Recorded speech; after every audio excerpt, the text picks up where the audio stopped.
Good evening, everyone. And tonight we're going to have a class where, on the one hand, we are still talking about kind of the prophets and prophecies, but it is special for Yom Ha'Atzmaut, for Israeli Independence Day. And so I do want to talk specifically about the Shivat Zion, return to Zion, the prophets of the return to Zion, and how they saw the return to Zion in terms of the promised, you could say, promised Messianic age, the promised end time. It's always a problem to call it a Messianic age, because when you say Messianic age, you're assuming a Messiah. And that's not always it's not always a necessary component of this future wonderful time, right? We take it for granted that, of course, the end time, the great, wonderful, paradise-like future has to have a Messiah figure. That's actually not something that you always find in these. And so when you say Messianic age, you're already kind of making certain implications. But it is true that certainly for the return to Zion, through the prophets, the return to Zion, for a lot of them, the Zerubbabel is a very important figure, and he is the guy that they're kind of hoping will be kind of this messianic figure, because he is a descendant of David. He's been put in place in charge of kind of the Judean province, and there are tremendous hopes. But let's go back a little bit. Let's kind of reverse and go do a quick kind of run through of kind of the timeline of return to Zion and what our sources are.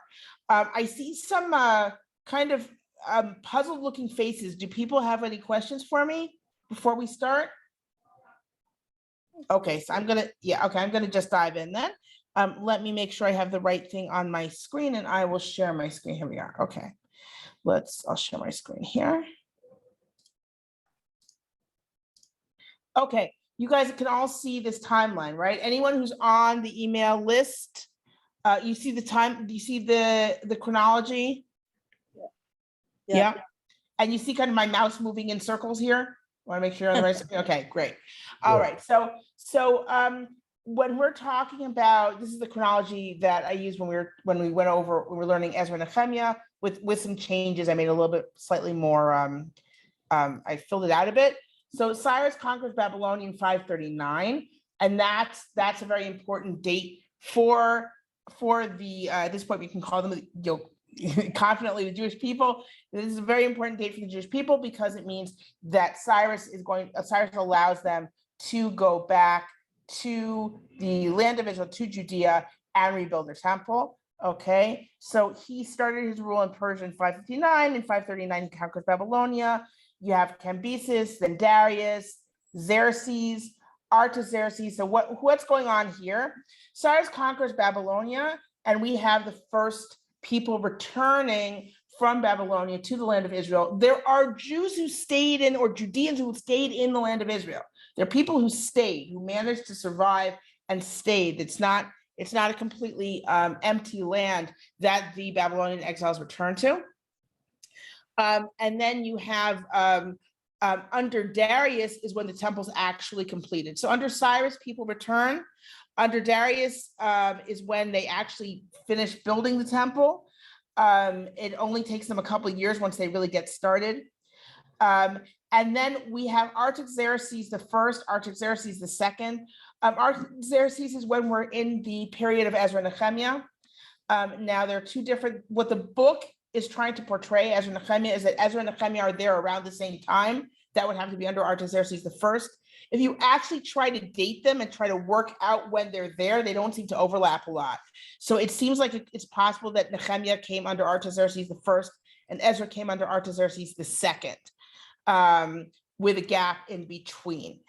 So why am I going through all of this? I just want you to know kind of there are different points in history where we have texts, where we have works, because we have our prophetic works that we are going to talk about today are really more in right at the beginning. They're right around Darius, right around the building of the temple under Darius. And whereas Ezra and Nehemiah are later. But we're going to start, let's start with what's probably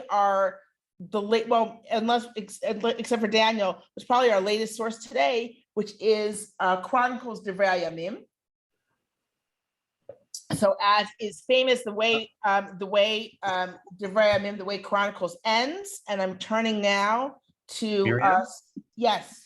I don't know if you're going to be addressing this point, and you might have talked about it in the past, but if I recall, there are sources, I don't know what they are, that estimate that only roughly 10% of the population of Judea is actually exiled by Nebuchadnezzar, and yet you have the impression that when Zerubbabel comes back, the area is very, very sparsely populated. Yeah, it's called the empty land approach. Yeah, so there are two things going on here. Okay, so I don't know where they got the only 10%. I don't know I don't know where that number's from. It seems a little strange to me, given how extensive the Jewish community in Babylonia was, even like after the first exile. However, what we have in the book of Ezra, we have what seems to be kind of a report that's almost like a census, and it does seem to describe, even though it's portraying itself as if it's a description of everyone who's coming back, you can see that it's almost like a census of different towns that stayed, different areas, different settlements that were in the area of Binyamin and Yehudah, right, that were there apparently the whole time, right? And then the Babylonian exiles come back, but there's a way that Ezra and Nehemiah portray the land as if all the Jews are exiles who are returning, right? It's when you look at the actual documents that are included in the book of Ezra and Nehemiah, you get a better picture of, oh, it looks like there are all these settlements in the area of people who just managed to stay because they were out in the farmlands, they weren't in the city, and so they weren't really exiled with violence from the land. They were allowed to kind of stay. But what seems clear is probably they're eking out not a great existence. I don't see. There are people who see. I'm going to stop this here for a second. There's a popular approach that sees the references in Ezra and Nehemiah to the threatening nations around as references to the Jews who stayed. I do not see it that way. I don't see how you can say that except you can imagine it. It's like, if I don't like bananas and I insult them by calling them eggplants, and I write this thing about eggplants, and you're like, wow, she really doesn't like bananas, she always calls them eggplants. But you can't tell that because I'm saying eggplants all the time. So they're talking about the nations, right? And they talk about the nations and these threatening nations. I don't see that and they say the nations of the land. I don't see how you would necessarily interpret it as the Jews who stayed, particularly, again, when you have a document in Ezra and Nehemiah that's listing little settlements and that seem to be referring to Jews who stayed. I'm just saying this, that there's kind of an approach in scholarship that says that there was this tremendous tension, right? But it is possible that of the Jews who stayed, many of them were subsumed by the Samaritans and by other groups. It's very hard to know. I mean, again, the whole thing of where are the Samaritans from? Are they Jews who stayed? And then that gets into a whole different area. But from the books, from Ezra and Nehemiah, to me, it sounded like, again, because we have this one document, which seems to be like a little bit of a census going through little towns, how many people are in each town, right? And then you have the returning exiles. It makes sense that there was friction, right? You would expect there to be friction. It's like, when you have because they're coming from a different culture, the Babylonian Jews, one assumes we're probably better off coming from, and they're coming and they're like, hey, we're the returning exiles, we're going to make everything better. And the guys who stayed, they're like, what about us? But it's very hard. It's hard to know. I don't know. I don't know what archaeological evidence there can be of that. I think that there are people who do study the Samaritans more, right? And then they can look at, where the Samaritans coming from and what's going on there. At the same time, again, I think the fact that you have this, then we're not going to Ezra right now. There's a chapter of Ezra where it's going through these places, and that would indicate to me that they are kind of joining together. In other words, okay, we're all part of this. We're all part of this province, especially since in Persia, the way Persia worked, the Persian Empire worked, was that you belong to a group. You belong to like an ethnic group, right? Like when we look at Elephantine and they get a letter saying now keep Pesach, right? And they're all the way in Nubia, right? They're down at the bottom of Egypt, this group of Jews who are living in a town of Egyptians, and they're a garrison there, and they get a letter saying now keep Pesach. And it's possible that part of the reason they're getting that letter is because, well, you're Jews, you belong to Judea.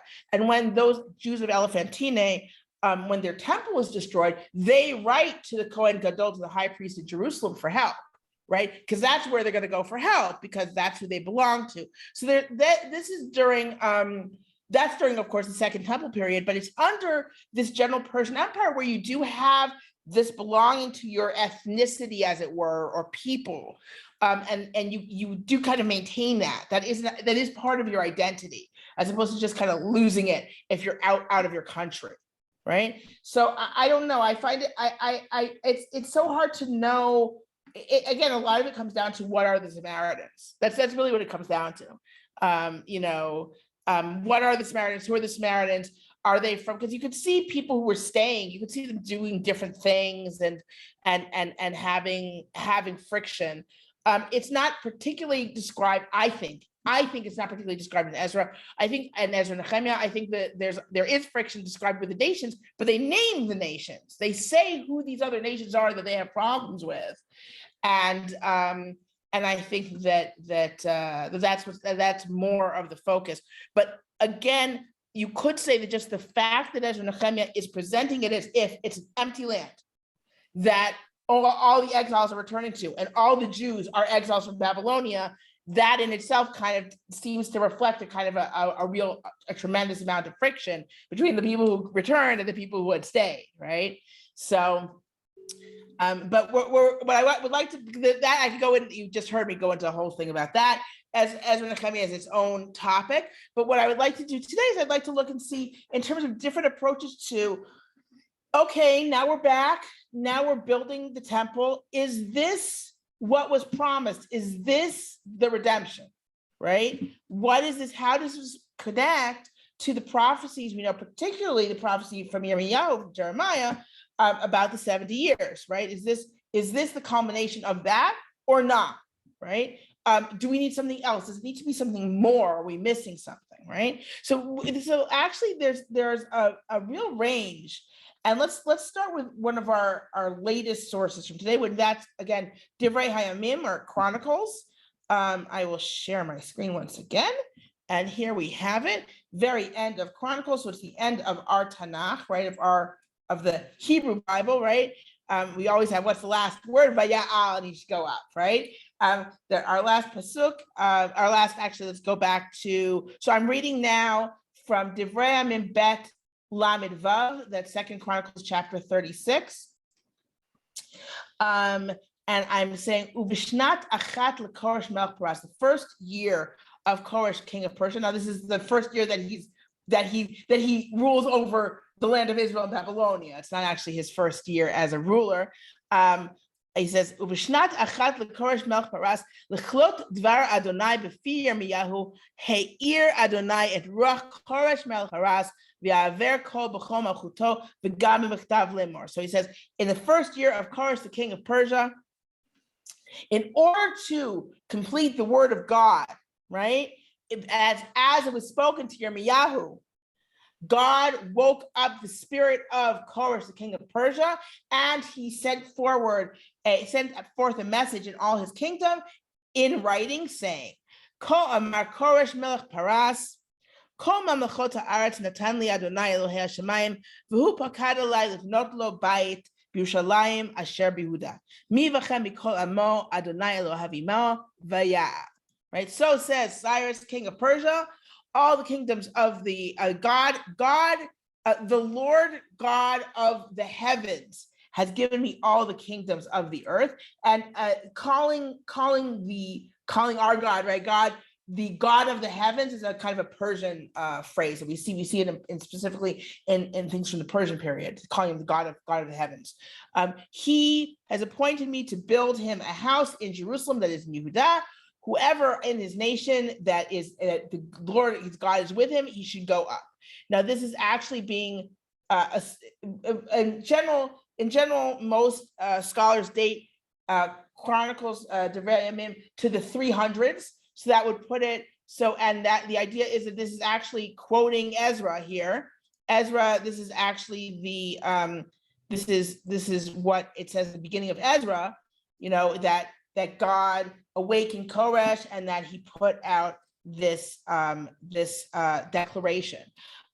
Is this declaration real or not? They used to think it wasn't real. When they found the Cyrus cylinder, they said, oh, maybe it is real. Why? Not because the Cyrus cylinder talks about Yehudah. The Cyrus cylinder does not talk about Yehudah. It does not talk about Judea. It doesn't talk about the Jews. It just has a very similar proclamation to the Babylonians under Cyrus, where Cyrus says to the Babylonians, hey, your God Marduk helped me out, and he gave me the land. I built the temples for him. You guys, these other priests of this other God were neglecting it, and I rebuilt the temples, and now all et cetera, et cetera. And once they found that, they said, oh, perhaps Cyrus did this for all the different nations, or not all the different nations, the important nations. Babylonia, of course, was very important to him. Why would Judea be important? It's this tiny little country, perhaps because the Jews in Babylonia, perhaps because it was right in between, right? It's right in between Egypt and Babylonia, so it's critical for that passage, or perhaps because Jews had risen fairly high in the court, and so this was a good way to appease them. We don't know anything particularly about Jews in Cyrus's court, but of course Nehemiah much later on has a very important position in Artaxerxes' court. So this is not a completely crazy idea. At any rate, so what's going on here with Devrei Yamim, with Chronicles, is it's clearly saying what the prophecy of Yirmiyahu came true with this declaration of Cyrus. This declaration of Cyrus was what Yirmiyahu predicted. What did Yirmiyahu predict? I am now turning to Yirmiyahu Chavtet, Jeremiah chapter 29. And here we can read, actually, no, let's do it. I think we should look at 25 instead. Yeah, let's look at 25 instead. So let's look at 25 instead because it's in two places. So we have in, this is actually a prediction of the exile and then the return from the exile. So it's pretty harsh, and I shall remove from them any sound of joy, sound of happiness, the sound of a bridegroom, the sound of a bride, the sound of millstones and the light of a candle. In other words, it's going to be completely desolate, right? Millstone, that's how you grind food. Like there's not going to be any sort of life. The entire land is going to be just a destroyed ruin.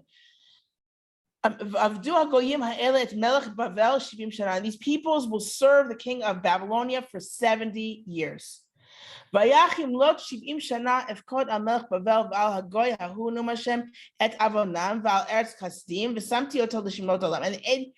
70 years, right, I'm going to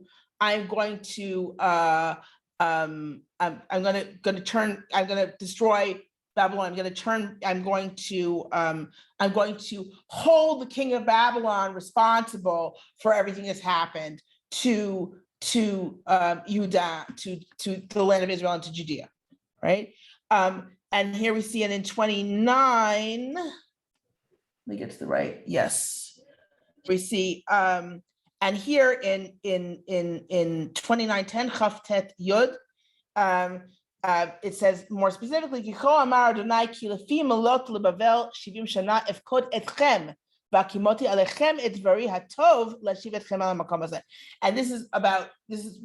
was about Bavel, that Bavel will be punished, but this is about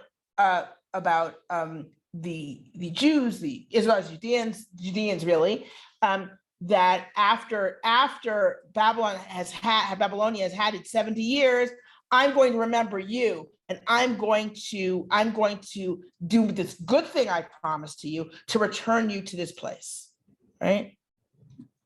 And then I'm going to, and you're going to pray to me and I'll listen to you. And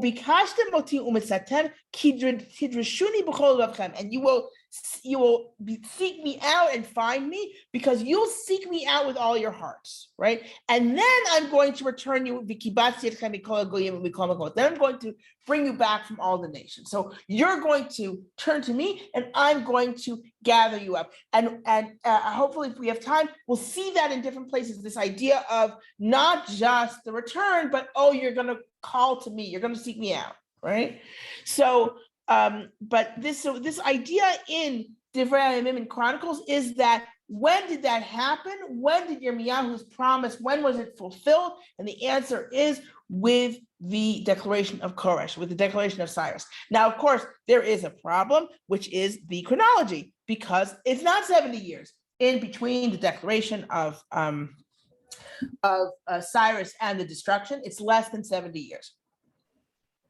If we want to do 70 years, there are two ways we can do it, okay? We can get to 70 years by saying the death of Yoshiyahu, of Josiah, of Yoshiyahu is in 609, right?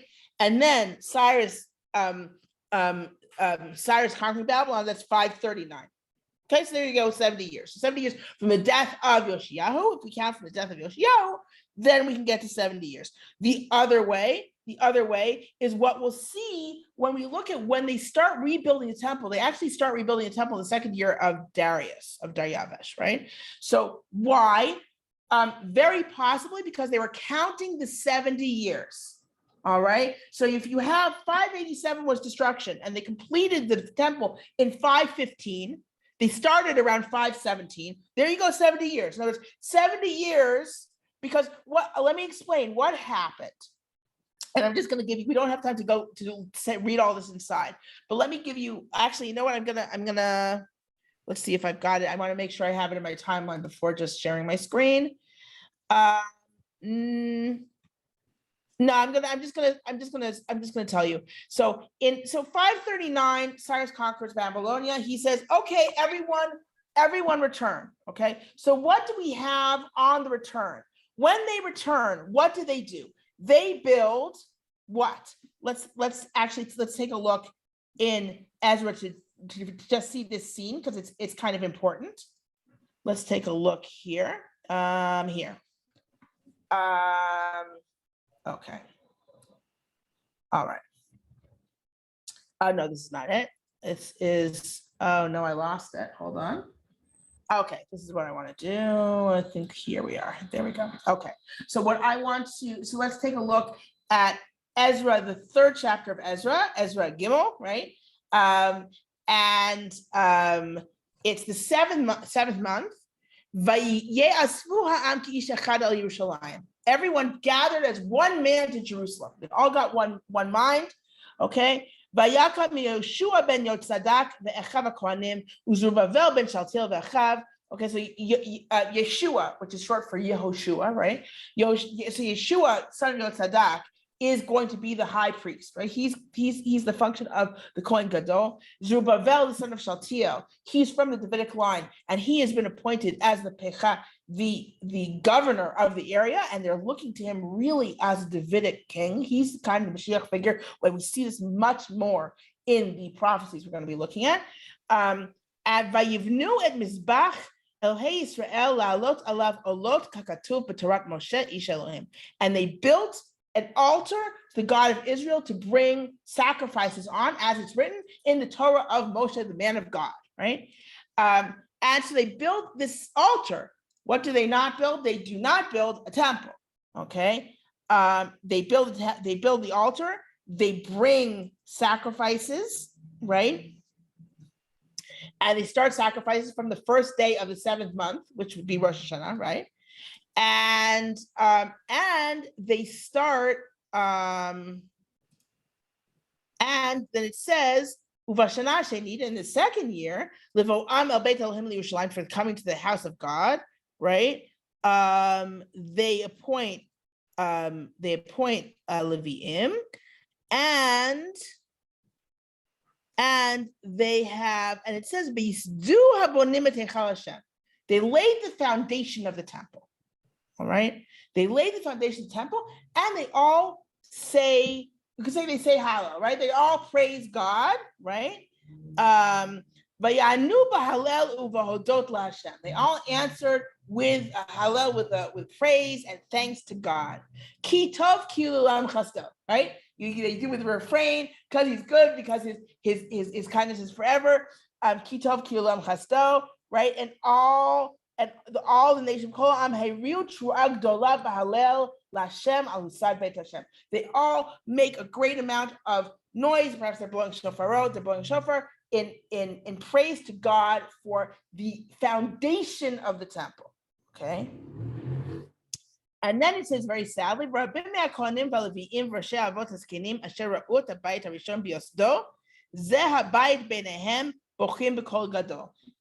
the priests and the Levites and the elders who have seen the first temple in its full functioning are crying, because this is not it.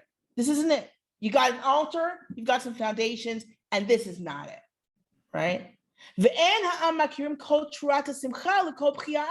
tell the difference between the noise of happiness and the noise of people crying, right? And you can hear it from afar, right? The next thing that happens in the narrative of Ezra is that the enemies come and stop them from building.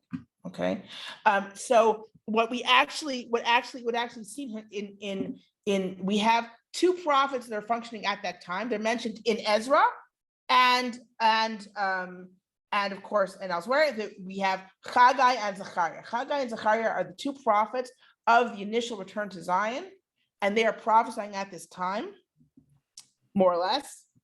And what's happening is you have an altar, you have maybe the foundations of a temple, and that's it.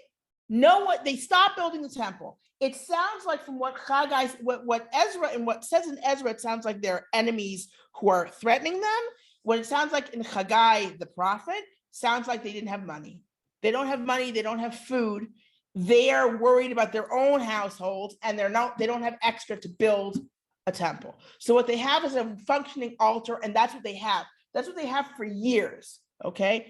I'm going to share my screen again. We're going to take a quick look at the timeline. So if you look at here, so 539, right, is when they can start. 539, 538, that's when they return, all right?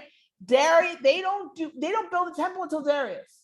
They stop, the temple stops, right? They've got foundations, and then that's it. No building, pretty much, until Darius, all right? That's a long time.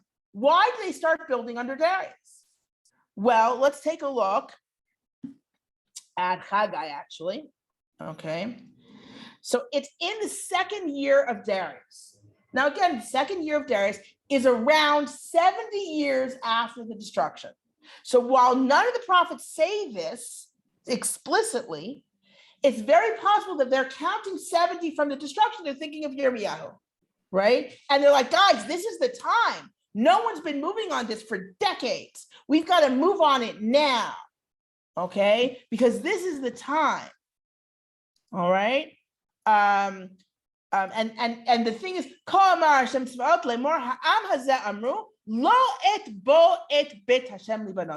so says Lord God, the nation is saying, this is not the time for the house of God to be built.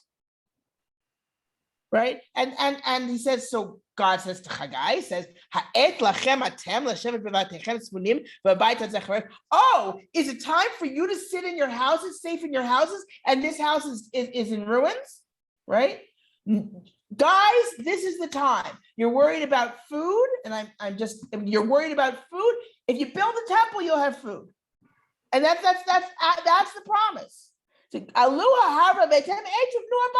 go up to the mountain, get wood, build the darn house, build the temple, right? And then I'll make sure you're taken care of. right? Why are you not getting rain and you're not getting crops? Because you're not building the temple. Build the temple, okay? And in fact, we see Beishma Zerubbabel ben Shaltiel, Yoshua ben Yotadak, Kohen Gadol, and people listen. They listen to Chagai. They also listen to Zechariah, right? I think I said Zerubbabel before instead of Zechariah. Zechariah and Chagai are our prophets, right? Zechariah and Chagai are our prophets. Zerubbabel is the guy who's in charge, who they think is going to be kind of a Mashiach figure, and Yoshua is the high priest at his side. And they listen and they get it built, right? And then and then in our next chapter in Chagai, because it's nice and short, we have a promise to Zerubbabel and to Yeshua, and it's and connects very much to what we read about them crying over the altar, but they're crying over this temple that they're building because it's not so great, right? Those of you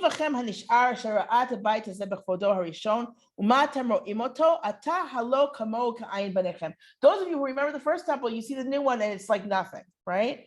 But be strong because I'm with you, says God.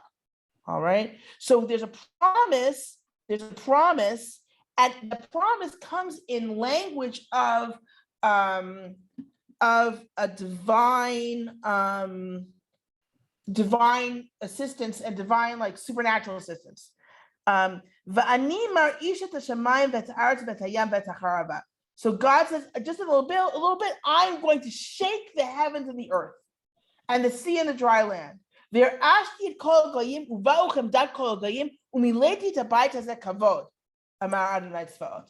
going to shake up all the nations, and they're going to bring things to fill this house, and it's going to be glorious. Because mine is the silver and mine is the gold. So I'm going to make it so this house is going to be great. Right? This house is going to be greater than the first one. Now, that's nice for us now because we know about Herod's temple, and we know that it actually was unbelievably bigger and more impressive and whatever than the first temple. But at that time, I mean, they were far from that. And this is quite a promise, right? But a lot of this is encouraging the people to build, okay? Because they don't want, it's hard for them to build, it's hard for them to believe that anything's going to happen.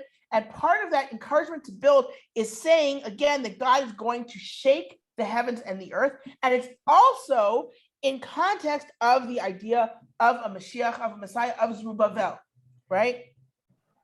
And moral Zerubbabel, Pachat Yehuda Lemor, to Zerubbabel, who's the governor of Yehuda, he's the appointed governor of Yehuda, saying, Ani mar'ish et hashamayim va'et haaretz, I'm shaking the heaven and the earth. V'afachti kisei mamlachot, v'shmarti chozek mamlachot goyim, v'afachti merkavah rochveh. I'm going to shake up and turn over kingdoms and kingships, right? And I'm going to shake over your armies. ביום ההוא נאום אדוני צבאות, אקחך זרובבל בן שלתיאל עבדי נאום אדוני, ושמתיך כחותם, כי בך בחרתי מנאום אדוני צבאות. On that day, I'm going to take you, Zerubbabel, son of Shaltiel, my servant, and I'm going to make you like a seal because I have chosen you, says God. Okay, so here you see use of, here we are, okay? This is supposed to be the culmination of a prophecy, but it doesn't look that great. It doesn't look that great. People are poor. They don't have money to build a temple. What they are building is very disappointing. And the promise is, no, God is going to make Zerubbabel a ruler. Now, what's interesting is that we don't know what happened to Zerubbabel, right? When we have in Ezra, okay, so if we go to Ezra 6, Ezra Vav, this is where the temple is built in Ezra. The temple is built with the urging of Chagai and Zechariah. And when the temple is built, it's not, Zerubbabel is not particularly prominent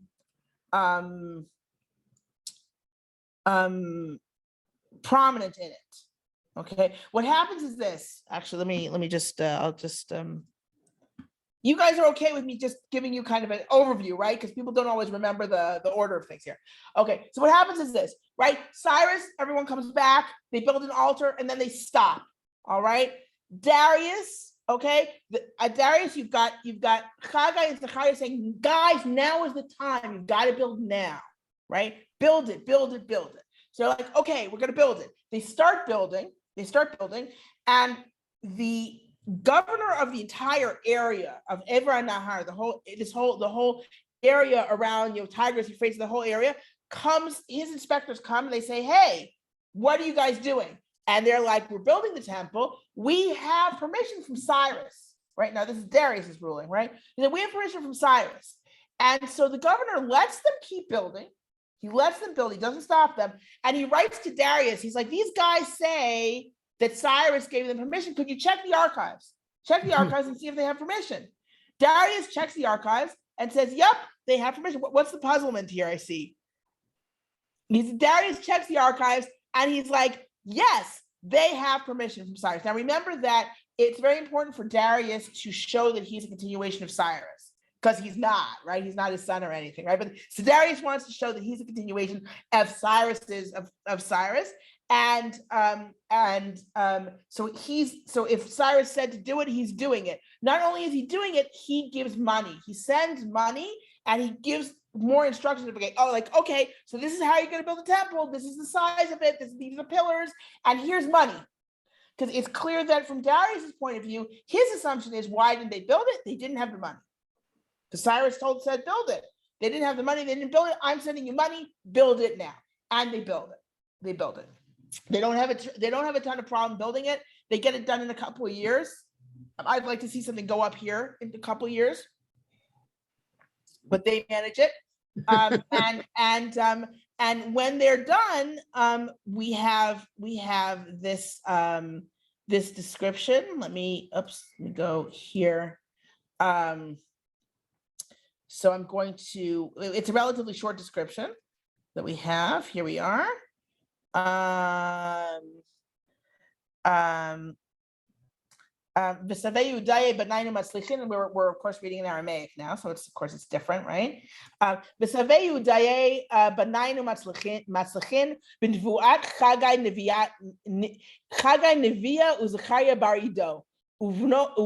v'shachlilu min tam ela Yisrael mit'em koresh v'dayavesh v'tachshast melech paras. So the elders of the Jews, they built it and they succeeded through the prophecies of Chagai and Zechariah, because it's Chagai and Zechariah who really encouraged them to do it, and that was really the impetus, right? They built it, they made it nice. They finished it according to the commandment of the God of Israel, and according to the decree of Cyrus and Darius and Artaxerxes, because why not? Okay. V'shetzi baita dena ad yom tzlata d'lirach adar dihishnat shei l'malchut dayavesh malchus. They finished it in the 6th year of the reign of Darius. V'avadu b'nei Yisrael kahanaya v'levaye u'shar b'nei galuta chanukat beit aladina b'chedva. And they did a chanukat bayit. They did a consecration of the temple with joy. And they brought all sorts of sacrifices, and they set up the Kohanim, the priests, and the Leviim, and according to Svar Moshe, the book of Moshe, right? So according to the Torah, right? And they did Pesach, and it's very clear that and then here note the language here. Lidrosh ladonai Elohei Yisrael. So they all they ate to eat for the Pesach. Of course, they had to separate out from the impurity of the nations of the land.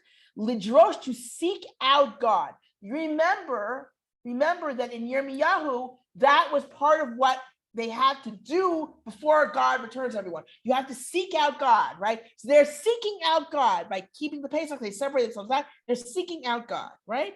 And they did Chag HaMatzot Shivat Yamim. Remember, Pesach is just the first The first night is Pesach. The rest of it is Chag HaMatzot, is the feast of matzot of unleavened bread. Ki simcham Hashem ve'sev lev melech hashor lehem lechazek yedehem b'melechet bet Elohim Elohei Yisrael. Right, because God made them happy, and He made the king of Assyria is also a title of the king of Persia, right? So it means here the king of Persia, that God turned the heart of the king of Persia to them, that allowed them to do this. Okay, so here we have this idea. This is the culmination. The building of the temple is a culmination. Now, the truth is that in Ezra and Nehemiah, as I've said, you note that we're in the beginning. We're in chapter 6 of Ezra, and this book goes on till chapter 13 of Nehemiah. So there's lots more book. Why is there lots more book? The real challenge for Ezra and Nehemiah is building the wall around Jerusalem. That's the challenge. Once they start building the temple, they get it done quick. They get it done easily. Or I should say, one doesn't see the hardship involved, right? Once they say, okay, Haggai and Zechariah are making them do it, they do it, right? They do it. They take a risk, right? They clearly take a risk because the officer, the people in charge say, hey, what are you doing? They're taking a risk, but they're not stopped. They continue building and they finish it. What's not mentioned, notice who wasn't mentioned in the at the end there. Zerubbabel is not mentioned at the end, and neither is Yoshua. They're not mentioned as being part of the dedication. Could it simply be that they're just not mentioned, that they were there and they're not mentioned? Which could be, because Ezra and Nehemiah, the book actually kind of downplays any idea of there being some kind of messianic figure, right? So you could just say, well, it just doesn't mention them and they were there. Or it could be that Zerubbabel was recalled to the Persian court. This was a standard practice of the Persian court to not let a Pekah rule for too long in one place, for the obvious reason that you don't want them to become a mini king. Since Zerubbabel was already being considered a mini king by the people around him, you would not be surprised for him to be recalled to the Persian court. Or he could just not have, it could have just been there and just ended up not being as important as people were hoping that he would be. So then the question is, okay, so is this, I see there's some questions, just a second. So one of the questions, okay, so was this considered really the culmination of the prophecy? Was this considered what was predicted? I'm going to take a pause here. From Susan, do we know if they put up a plaque for Darius for his donation to the temple? They're supposed to bring sacrifices for him and his sons. So I imagine they had sacrifices dedicated to him. Are there any theories about why the language shifts between Aramaic and Hebrew? Yes, there are absolutely theories why it shifts from Aramaic to Hebrew. Of course, whenever there's a shift like that in language, there's an assumption of different sources, of different writers, sometimes of different time periods. So there are different ideas about that. In Daniel also we have that shift. Could 70 years have just been treated as a round number, like we would say a century? Sure, 70 years could be treated that way, but once Yirmiyahu said it, people are taking it very seriously, right? So we see that this kind of reference, like when Yirmiyahu says 70, it can absolutely, it is in fact a classic typological number. I mean, 40 is more of a typological number in terms of time. 70 is usually a typological number in terms of things, nations, people, things like that. But sure, it could absolutely be a typological number from when Yirmiyahu says it. But once Yirmiyahu says it, and we're already in the Second Temple period, as it were, the beginning of the Second Temple, people are taking it seem to be taking it very seriously. And again, I do like the theory that Haggai and Zechariah are particularly active in urging people to build the temple when they are, because they're counting 70 years. Because they're like, hey guys, it's been 70 years. Yes, Cheryl. I can't hear you. Yeah, I know. Miriam, offering sacrifices is a really messy job, and it requires a lot of water to clean parts of the animals. I can't believe there wasn't some structure around whatever altar they built. Yeah, it says they build the foundations. It says they build the foundations, right? So one assumes that they had some kind of water funnel. You had to have a way also to clean the blood away. I assume they had something, right? They had something.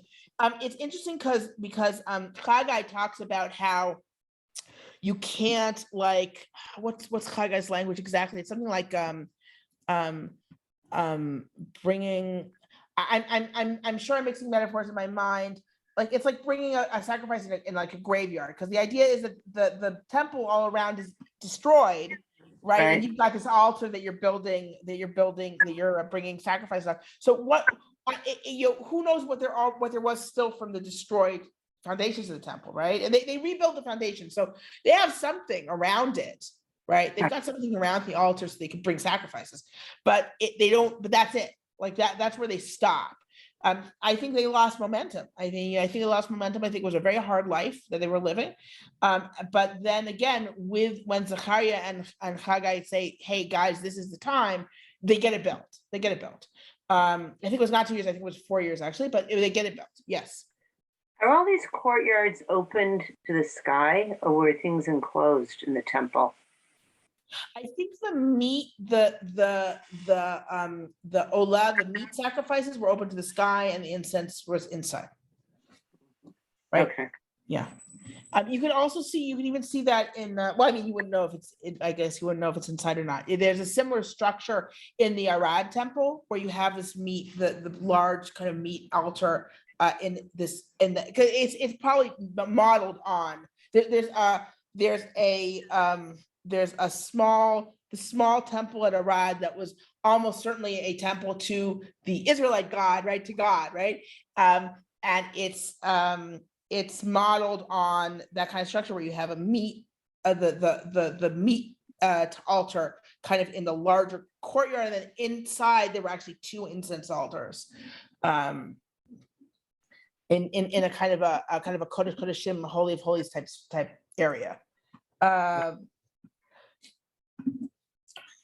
So one of the things I wanted to talk about, and I'm going to run a little bit over, but I do want to kind of touch on some of the other things we're talking about, is how do you deal with the fact that you are saying, okay, this is the culmination of the prophecy, but it doesn't seem like much of a culmination of prophecy, right? So we saw a little bit with Haggai, where he's saying, oh, well, Zerubbabel, God is going to be with you. So God's going to take you as a person, and he's going to give a lot of force, but he actually doesn't go that far. Like he's like, oh yeah, God's going to shake up nations and shake, but he's not talking about some kind of supernatural future. Let's take a look at Zechariah, which is this very interesting mix of which is actually a very interesting mix of kind of this beautiful, this natural, like, and dealing with a classic question. And I always, and of course this always connects so strongly, for me at least,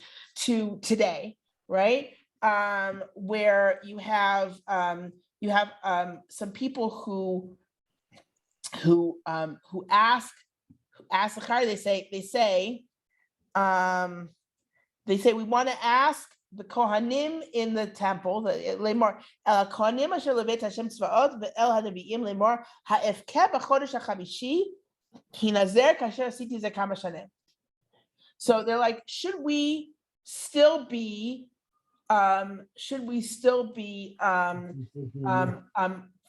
weeping in Av, right? We weep for the destruction in the month of Av.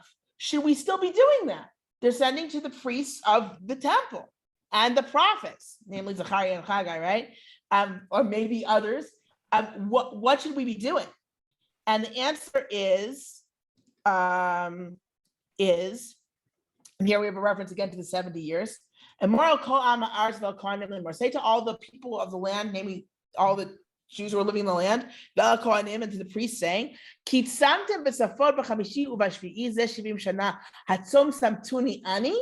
right?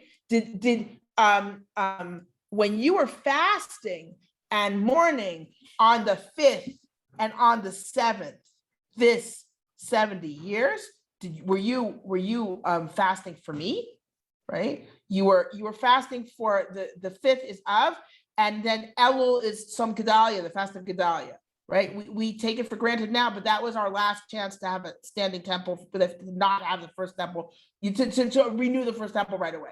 So they're talking about Tzom Gedalia, right? Fast of Gedalia. So if you're fasting, then if you're fasting for me, am I the reason you're fasting for me now, right? If you eat and you drink, You're the ones who are eating and drinking,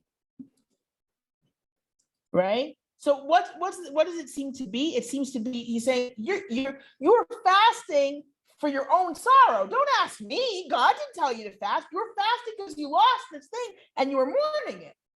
You weren't doing it for me, right? What should you do for me?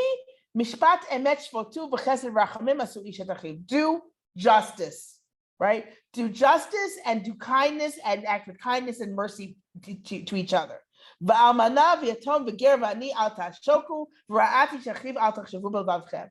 You don't oppress the widow and the orphan and the stranger and the poor person, and don't think evil on each other, right? That's what I want. I don't care. You want to mourn things, you don't want to mourn things, that's not the issue, right? And then and then there's the promise. And the promise, which apparently sounded absolutely unbelievable at this time, which gives us an idea of how difficult things were for the people who during the return to Zion. Okay, so let's look. We take this. It's always beautiful and we love it, and we're not thinking about why this was so incredible to people listening. It says, excuse me, Ko amar Adonai Tzvaot, kineti l'tzion kina gdola v'chema gdola kineti la. Right, I am very vengeful and zealous, right, for Zion. Ko amar Adonai shafti al Tzion v'shachanti b'toch Yerushalayim v'nikra Yerushalayim ir ha'emet v'har Adonai Tzvaot har hakodesh. I'm going to return to Zion. I'm going to live in Jerusalem, and Jerusalem is going to be called the city of truth. And the mountain of God is going to be called the Holy Mountain, right? So far, so good. Ko amar Adonai Tzvaot od yeshvu zkenim uzkenot berchovot Yerushalayim v'ish mishanto biyado merov yamim.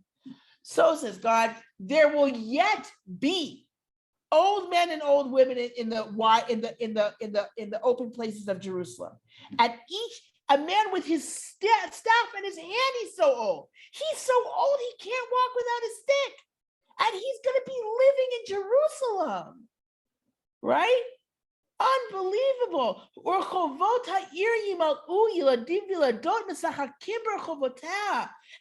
And the wide places of the city are going to be filled with little boys and little girls playing. Right? Ko amar Adonai Tzvaot ki palei be'enei she'arita amaza b'yamim hahem gam be'enai yipalei ne'um Adonai Tzvaot. He says, this is going to, it seems wondrous to you guys. It'll seem wondrous to me, says God. It's going to be incredible to me. It's going to be so incredible. Now, we take this for granted that you have old people and little kids, that you have a community that can support people who aren't working. Right? Older people, he's using a staff, he's not milling grain or whatever. He's in Jerusalem. And you have little children playing. They're not working, they're just playing in Jerusalem. And the people who are listening are like, no way. No way. Like, this is just too much. No way. And God's like, you're amazed? I'm gonna be amazed. It's gonna be amazing. It's an amazing thing. Right? I mean, it's just, I mean, for us, it's so, oh yeah, and this is like, and even when we're all like, you know, oh yes, this is the culmination of the prophecy, we're like, yeah, little kids play in the street, you know, old people go around to the park. This is unbelievable to these people, that this is the future they're going to look at, right? And this promise of what does Geula, what does redemption look like, right, is natural bounty. In this chapter of Zechariah, what we have is natural bounty. We have children and old people who can just be in Jerusalem, in the city of Jerusalem, right, which is right now in ruins, right? And we know that more from Nehemiah, because the city itself is in ruins way after the temple was built. Right, but the bounty that is promised is a natural bounty, right? Says ki zera hashalom hagefen titen pirya va'aretz titen et yivula v'shamayim itnu talam v'inchalti et she'erit ha'am hazeh et kol ele right? Because if the seed of peace, you can say the seed of like well-being, of prosperousness, the vine will give its fruit, the land will give its crops, the sky will give its rain, and I am going to settle the rest of the nation here. Right? This is the bounty that God's promising, and it's a natural bounty. Vaya kasher hayitem klala bagoyim, Beit Yehuda uVeit Yisrael, ken oshia etchem v'yitem bracha, al tir'u techzakna yedechem. Just as you were a curse among the nations, the house of Yehuda and the house of Israel, so I will save you, and you are going to be a blessing among the nations. In other words, what does that mean to be a blessing among the nations? It means they're not going to curse you, say, what does it mean to be a curse? It's that they'll curse, oh, you should be like them, because everyone knows that they had a horrible ending. Instead, it'll be a blessing to say you should be like Israel and Yehuda, right? And then we come full circle. It says, Tzom ha'revi'i v'tzom ha'chamishi v'tzom ha'shevi'i v'tzom ha'asiri yeh lebeit Yehuda l'sason l'simcha u'lemoadim tovim ve'emet v'shalom ehavu. Says those fasts, the fast of Revi'i, which is Shiva Asar B'Tammuz, Chamishi, which is Av, Shvi'i, which is Som Gedalia, Hasiri, which is Asara B'Tevet, right? Those fasts are going to be days of joy, right? And they're going to be days of joy again. Naturally, you were fasting because you were mourning. You're not going to be mourning anymore. You're going to have plenty. You're going to be living in a place of plenty where children and old people are in the wide places of Jerusalem. This is the future. This is Geula. This is redemption, right? And what's interesting is that this kind of natural Geula, like if I look around me and I say, okay, this is Geula, right? And that, by the way, is very much generally the approach of Ezra and Nehemiah, where this is it. This is what God promised us. This situation, this autonomous province where we can have a standing temple and where Jerusalem is going to be rebuilt, because there's a big thing for Nehemiah to rebuild the city of Jerusalem, not just the temple, but the city of Jerusalem, a built city of Jerusalem. This is what God promised. This is it. This is it. We also have the other side, which is, wait, is this it? Is this it? Right?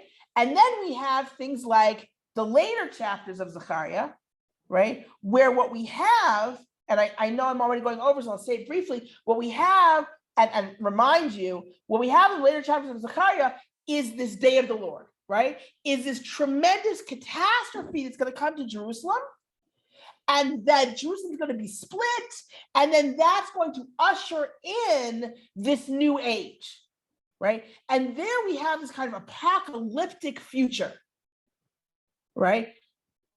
Here we have, I'm going to the end of Zechariah. A day is coming to the Lord. This is, by the way, after a chapter that talks about having, kind of a messianic figure, kind of a poor messianic figure. He's going to come on a donkey, but it's very brief, right? And here we come to not so much kind of a messianic story, but a story of a day of God, right? Where there's going to be a plague, people's eyes are going to melt in their faces, right? Like in Indiana Jones, and there's going to be this. There's going to be this tremendous kind of apocalyptic battle, right? And in the final analysis, everyone's going to know that they have to serve God, and that they have to come to once a year to worship God in Jerusalem. And if they don't, they're not going to get rain. And if they're from Egypt, where they don't need rain, they're going to get a plague, right? But this is this kind of new age is going to happen after this apocalyptic battle, right? Why all of a sudden we have an apocalyptic battle? Before we were talking about general plenty, because if people are looking around, they're like, but this isn't it. This was not it, right? There's something missing here. What's interesting is we see this also, and this is kind of where I'm going to, that I still love the part of Zechariah. I still love the part of Zechariah that's talking about natural bounty, right? To me, that's redemption, and that is redemption in a lot of the kind of talking in as well in terms of Shivat Zion. This is what is the promise? The promise is for the Jews to return and for there to be natural bounty, right? But then if they're seeing that something is, but it's not, how could this be it?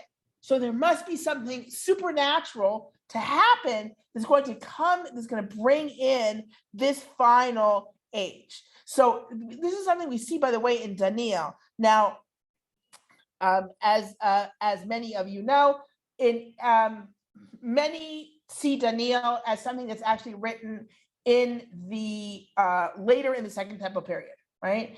In so like let's say 200 BCE, something like that. And what's interesting is that in Daniel, he says, okay, 70 years, sure. It's not it. After the 70 years, and there are two ways of reading this actually. As right now I'm in Daniel 9, Daniel Perek Tet, okay? And what happens is after the 7, he says, in the first year of his reign, I, Daniel, met it here. I'm just reading the Hebrew. I, Daniel, I looked in the books. In the letters, realize that Sfarim are also like letters, scrolls. Mispar hashanim asher hayad dvar Hashem al Yirmiyah hanavi lemaloch lechovot Yerushalayim 70 shana. Right? He looked and he saw, okay, it's 70 years. Right? It's 70 years. And so I fasted and I prayed, right? And I said, we sinned, we didn't listen. Now,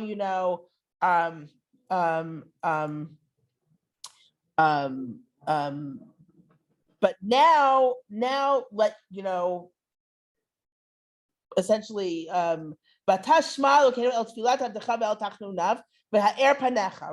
Now listen, God, and listen to our prayer. Right, and essentially and save us, right? Now, there are two ways of reading this. What most scholars have read this as is the answer, right? It's not 70 years, it's 70 weeks of years, 70 Shemitas, right? Because you have to make up the Shemitah years. This is also in Divrei Hayamim, in Chronicles. You have to make up the Shemitah years, right? So you got 490 years. It's not 70 years, it's 490.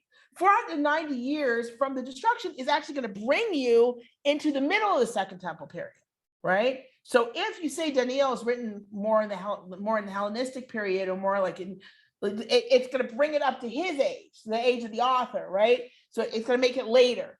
No, we haven't already had the redemption. Yeah, the Second Temple was rebuilt, but that's not it. That's not it. The it is coming, right? The it is coming. Now, just as an aside, Michael Siegel says no, this isn't a reinterpretation. This isn't an interpretation of the 70 years. This is an addition to the 70 years. That the idea is that Daniel in the beginning counted 70 years according to what Yirmiyahu said, and then as Yirmiyahu said that then we're supposed to turn to God and pray, he turns to God and prays, right? He's like, now God, listen to our prayer. After 70 years, we're supposed to turn to you and pray. We're turning to you and praying. Now listen. And the answer is, you've got, okay, 70 years. Now you have another 490. 490 for the punishment, right? So that's, but the idea is this seems to be a reflection of, again, this idea, and I really do connect it to what we have today, where on the one hand, you can point to say, look what's going on, and everyone is coming back, and we have old people and babies in the streets of Jerusalem, and we're constantly finding, doing new things, finding things, it's a time of, thank God, it's a time of plenty, but is this it? There's got to be more. Now you can say, well, the temple's not built. That's an obvious thing, right? There's something obvious. But it's interesting that there's this idea, even when the Second Temple was built, there were people and there were ideas where, no, there's got to be more. This can't be it. This isn't it. There's got to be something else, something big, something apocalyptic has to happen. And then they're going to have redemption. And I think it's interesting to see, and we still have this question of like, what do we do with the fasts, right? And again, it's a little bit simpler today because the temple is not in fact standing. So you can say, well, we're mourning the temple wasn't standing. So like that kind of doesn't end. But the idea is that with the that this has always been a problem. This has always been an issue that, okay, great, we're back. We have the land of Israel. We're in control. Is this it? But isn't there going to be something else? Where's the something else, right? And I just think it's interesting to look and recognize still, I think even with a feeling of, isn't there something else? And even with a recognition of, that we have like, oh, you're looking at what we have and you're crying because you remember other things or you were hoping for other things. You still have this idea, at the same time, of the young people playing and the old people with sticks in Jerusalem, and the natural plenty that itself is also a redemption. So I hope you enjoyed this class, and you shall have a Chag Sameach and enjoy your Yom Ha'Atzmaut.